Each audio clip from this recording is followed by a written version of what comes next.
আসসালামু আলাইকুম রহমতুল্লাহি ওয়া বারাকাতুহু। প্রিয় দেশবাসী, দেশ ও দেশের বাহির থেকে যারা দেখছেন সকলকে অনেক অনেক শুভেচ্ছা ও মোবারকবাদ। বৈষম্য বিরোধী ছাত্র আন্দোলনের অধীনে চলছে রাষ্ট্র, চলছে সরকার। তাহলে বৈষম্য বিরোধী ছাত্র আন্দোলন কি পারবে জাতির মধ্য থেকে বৈষম্য দূর করতে? তারা কি পারবে প্রতিটা মানুষের মনের আকাঙ্ক্ষা পরিপূর্ণ করতে?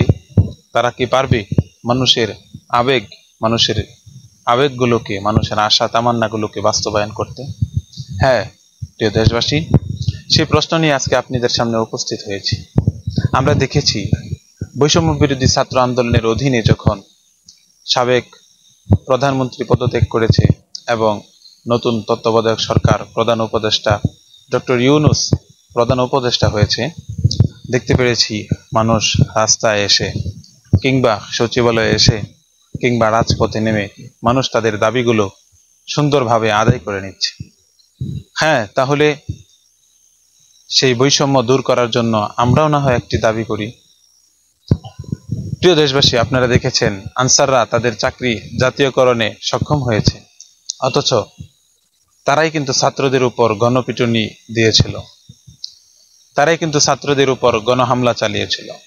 প্রিয় দেশবাসী, সেই হিসাবে আজকে আমি বলি মাদ্রাসার ছাত্রদের ব্যাপারে, মাদ্রাসার ছাত্রদেরকে নিয়ে। কওমি মাদ্রাসার ছাত্ররা, আপনারা জানেন তাদেরকে সনদ দেওয়া হয়েছিল, কিন্তু সেই সনদকে কোনোভাবেই এখন পর্যন্ত কার্যকারী করা হচ্ছে না। প্রতিটা প্রাইভেট প্রতিষ্ঠানে বা প্রাইমারি স্কুলে বা সরকারি স্কুলে আপনারা দেখবেন ইসলামিক বইগুলোকে হিন্দু মাস্টাররা পড়াচ্ছে, হিন্দু মাস্টাররা শিক্ষা দিচ্ছে। তাহলে কেন এদেশের কওমি মাদ্রাসার আলেমদেরকে প্রাইমারি স্কুলে বা জেনারেল শিক্ষাঙ্গনে কেন চাকরি দেওয়া হচ্ছে না? ইসলামিক বইগুলা, ইসলামিক অর্থনীতি, ইসলামিক সমাজ ব্যবস্থা কেন তারা মানুষদেরকে শেখাচ্ছে না? বা কওমি মাদ্রাসার ভবিষ্যৎ কি? তারা কি জাতীয়করণের কোনো আশা রাখে না? অবশ্যই তারাও কিন্তু সকলের সাথে রাস্তায় জীবন দিয়েছিল, তারাও কিন্তু আন্দোলনে ঢাকা বিশ্ববিদ্যালয়ের ছাত্রদের থেকে কোনো দিক দিয়ে কম ছিল না। মাদানীনগর ছাত্ররা অনেকেই শহীদ হয়েছে, আহত হয়েছে, নিহত হয়েছে।